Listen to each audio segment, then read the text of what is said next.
The Shroud of Turin is this amazing relic. At bottom, it's a piece of cloth. Blessed are those who have not seen and yet believed. John 20:29. In a sealed chamber beneath the Cathedral of Turin lies a strip of linen 14 feet long, woven in a subtle herringbone twill that shimmers under controlled light. On its surface is the faint image of a man, front and back, as if a body once rested there and vanished without a trace. No pigment, no brush stroke, no penetration into the threads. Yet when photographed, the negative reveals a detailed human face. Eyes closed, wounds aligned with crucifixion marks. Every scientific discipline that has examined it arrives at the same impossible conclusion. This image should not exist, and yet it does. Now, artificial intelligence has joined the investigation, analyzing the fibers at a level no microscope ever could. What it found wasn't art, but geometry. Structures and ratios hidden in the weave, too precise to be accidental. If those patterns are real, then the image on this cloth is not a work of art, not an illusion, but something that science has yet to name. And if that's true, what else in our understanding of history stands on the wrong foundation? The cloth that shouldn't exist. The Shroud of Turin entered the record in 1357 in the small French town of Lire. Parish documents mention a linen cloth said to bear the image of Christ's body. Pilgrims lined up to see it. Some knelt in silence. Others called it a forgery. The church offered no verdict, only a description, a faint figure on woven flax, unusually well preserved for its age. 2 centuries later, in 1532, a fire struck the chapel in Chambéry. Molten silver from the reliquary burned through the folded fabric, leaving dark, symmetrical holes. Restoration notes from that year mention cotton thread repairs, added to reinforce the edges, a small detail that would later alter science's reading of time itself. For centuries, the shroud remained a relic, until a photograph changed everything. In 1898, lawyer and amateur photographer Secondo Pia set up his large glass plates in the dim cathedral. When he developed them, he expected shadow. Instead, a face appeared. Sharp, dimensional, unmistakably human. The negative image looked like a positive. The cloth had recorded light in a way no pigment could explain. That single image shifted the debate from faith to physics. Under microscopes, the surface showed no brush strokes, no penetration into the threads, only a faint discoloration resting on the outermost fibers. Textile studies linked its herringbone weave to techniques once used in the Eastern Mediterranean. Pollen trapped within the threads matched species native to the Levant. Forensic analysis found that the reddish stains soaked deeper than the image itself, as if 2 different events had marked the cloth. Then came 1988. The test meant to end all doubt. The Vatican approved radiocarbon dating by 3 laboratories, Oxford, Zurich, and Arizona. A fragment was cut from a lower corner, cleaned, and analyzed. The results pointed to the Middle Ages, between 1260 and 1390 CE. Headlines called it definitive. For many, the mystery was over, but one scientist wasn't convinced. Raymond Rogers, a chemist at Los Alamos, examined reserve fibers from the same corner and found traces of cotton interwoven with linen, coated with a faint dye. It matched 16th century repair fabric, not 1st century cloth. If his findings were right, the laboratories had dated a patch, not the original material. That contradiction held for decades. 2 valid results, both impossible to reconcile. Which one was wrong? The answer never came. Then, a century after Pia's photograph, another instrument entered the story. Not a camera, but a code. Artificial intelligence began scanning multispectral images of the shroud, reading its fibers the way it reads galaxies and genomes. It wasn't searching for faith. It was searching for structure. And what it found hinted that the real mystery wasn't who the image portrayed, but how such an image could exist at all. The geometry beneath the linen. When artificial intelligence first analyzed the Shroud of Turin, It treated the image not as art, but as data. High-resolution scans, ultraviolet, infrared, and visible light, were processed through systems originally designed for astronomy and medical imaging. The goal was simple: detect structure where the human eye saw only shadow. At first, the software returned what everyone expected: the faint outline of a body, the same face revealed by secondopia's negatives more than a century earlier. But then, something strange emerged. Within the weave, the program began identifying repeating spatial patterns, a subtle geometry of brightness and depth. The darker regions correlated with areas where a body would have been closer to the cloth: the forehead, the nose, the chest. Lighter areas followed where distance increased. The image behaved not like a flat stain, but like a depth map. That correlation should not exist. If the image had been painted, the relationship between light and distance must be random. If it were a heat transfer, the marks would spread unevenly through the threads. Yet every pixel the system analyzed followed the same rule. Darker meant nearer, lighter meant farther. The shroud seemed to contain information about a three-dimensional form encoded in two-dimensional fabric. Under microscopes, the mystery deepened. The discoloration sat only on the crowns of the outermost linen fibrils, a layer less than 2 microns thick. Beneath that, the fibers remained unchanged. There was no pigment, no binder, no evidence of brushstroke or chemical soaking. Each fiber appeared gently singed, not burned. Its cellulose dehydrated just enough to yellow without penetrating into the core. Reproducing such an effect, even with controlled lasers, proved nearly impossible. Experiments tried to replicate it: heat, acid vapor, chemical oxidation, even corona discharge. All produced markings too deep, too diffuse, or too uneven. None matched the uniform superficiality of the original. The AI analysis visualized these microscopic details in new ways, transforming intensity into topography. The result was a three-dimensional model of the body shape that could be rendered and rotated in space. The image wasn't a painting or a rubbing. It behaved like a projection, but no light source or mechanism could explain it. Then came a second surprise. When researchers layered different spectral bands, visible, ultraviolet, and near-infrared, faint symmetries appeared around the face and torso, patterns that did not match fabric folds or photographic artifacts. They repeated across frequencies, surviving every control test. The possibility that the geometry was an illusion grew harder to defend. Could it be a coincidence, a flaw in the weave, pattern recognition bias? To test that, scientists compared control samples of ancient linen exposed to heat, moisture, and chemical aging. None produced similar ratios or correlations. Whatever process formed this image had acted with precision, depth-limited, and directionless, as if the cloth had been touched by energy that obeyed no known rule. The data forced a new question. If no pigment rests on the surface, and no known physical process leaves such microscopic uniformity, what wrote this geometry into the linen? I could not answer, but it revealed something crucial. The image is measurable, reproducible in data, and consistent across independent captures. It is not imagination. It is a signal. Whether that signal came from contact, radiation, or an unknown physical interaction remains unsolved. But the more the algorithms searched, the more one conclusion stood out. The shroud does not behave like a forgery. It behaves like a phenomenon. And if it truly records distance and light without human intervention, then somewhere within its fibers, physics has left an equation we still do not understand. The fire that dated time wrong. The year 1988 was supposed to settle everything.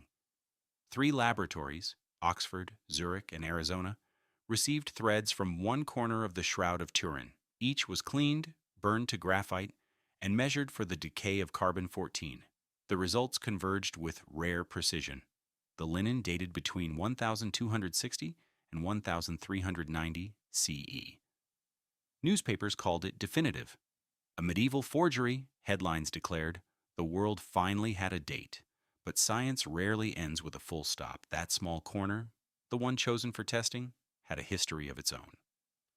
Restoration records from 1532 described patching after the Chambéry fire, where molten silver burned through the reliquary and scorched the folded cloth.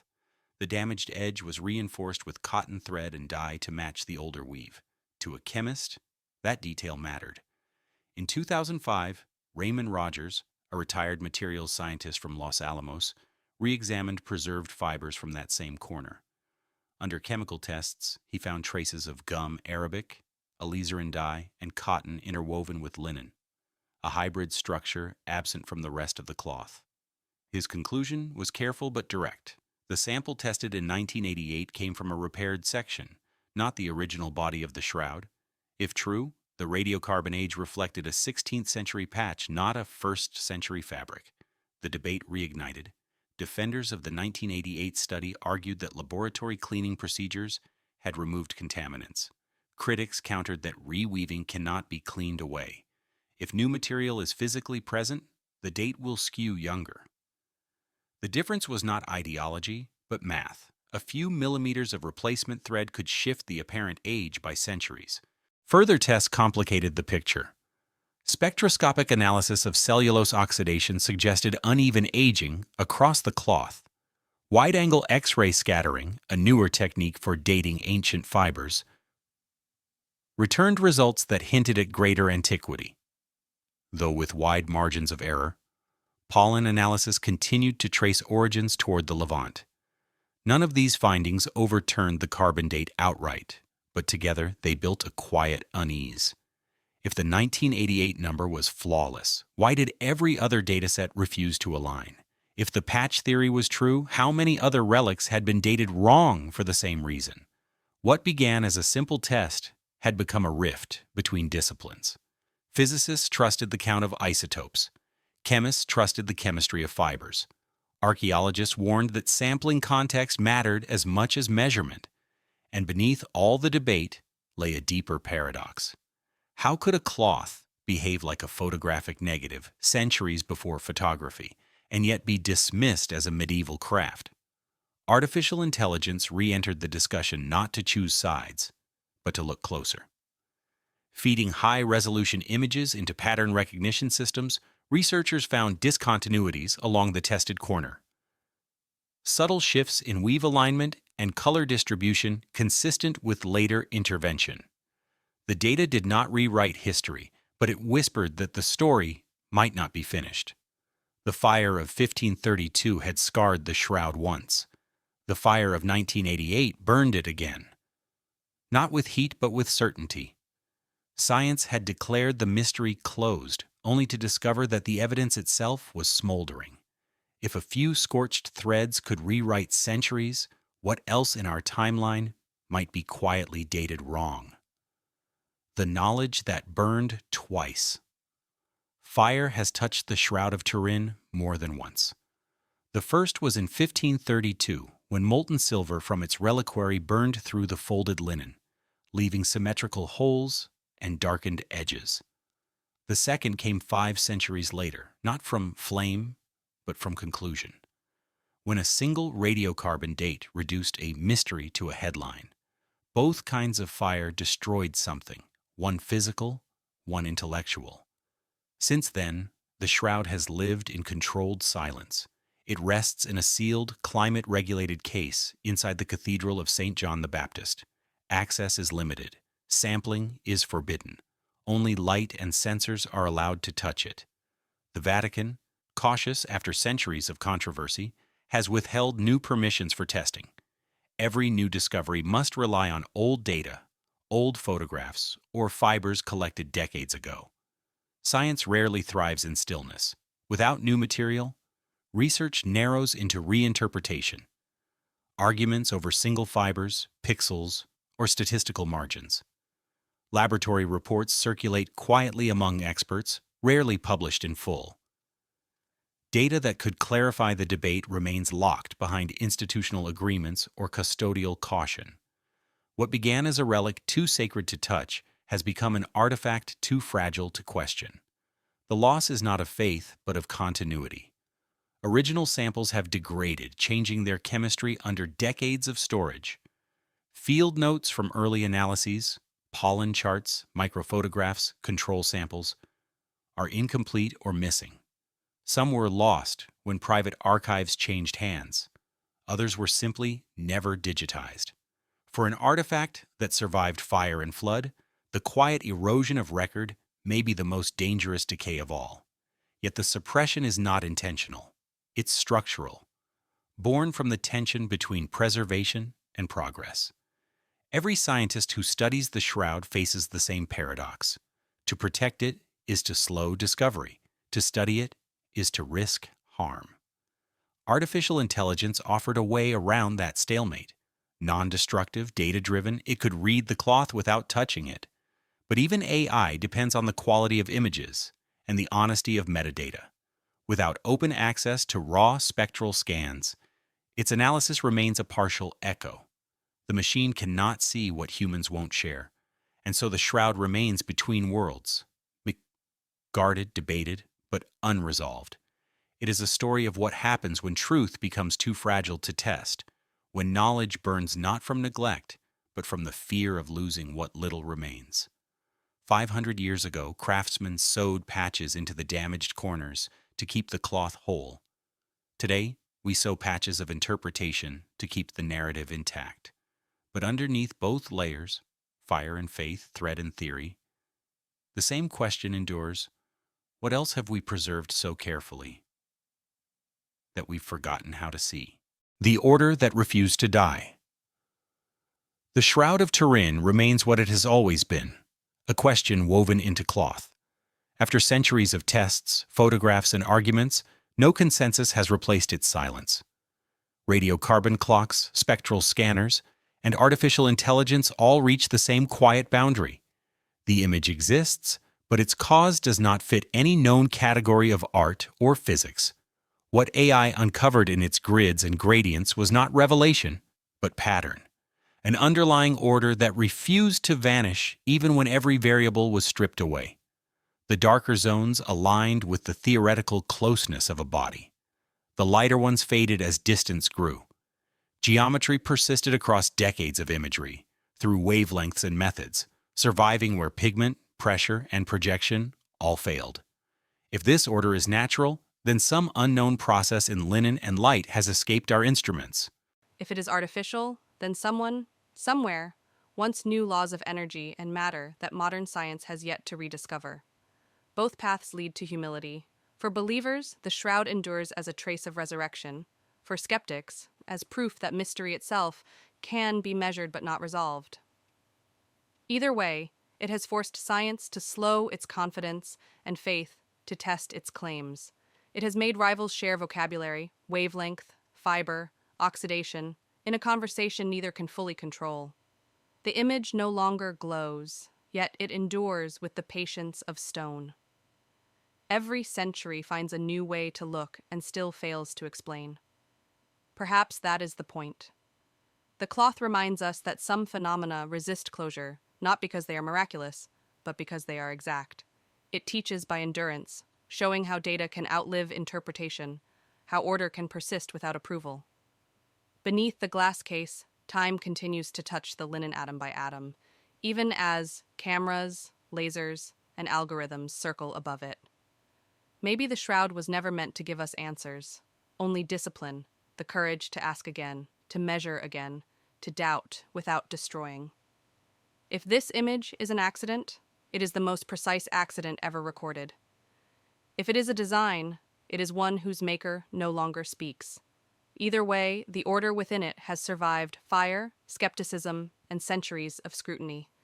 It refuses to die, reminding us that knowledge, like faith, is not about what we conclude, but about how long we're willing to keep looking.